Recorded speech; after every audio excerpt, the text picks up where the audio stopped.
La marginalité, est-ce que ça n'est pas aussi souvent un désir de l'intéressé de se marginaliser? Est-ce que, dans la mesure où parfois vous tendez la main à quelqu'un pour sortir de ce qui constitue, en fin de compte, un ghetto, est-ce qu'on ne vous refuse pas souvent votre main?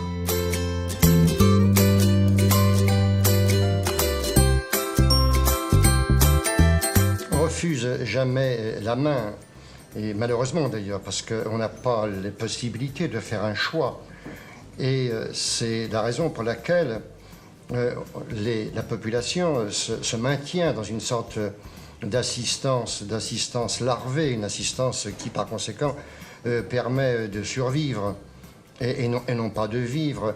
On croit souvent que la population aime vivre dans cet état, dans cette situation-là. On se dit, mais au fond, ils n'ont pas fait les efforts pour, ils n'ont pas le courage, ils ne travaillent pas, et ceci et c'est-à-dire cela. ils refusent certaines concessions de la société dite normale. C'est ce que l'on croit.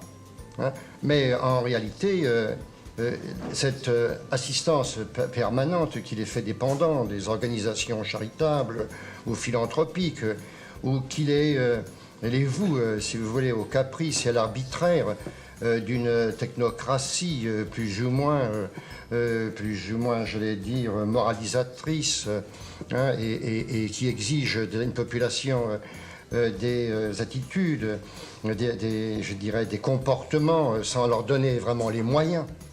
Hein.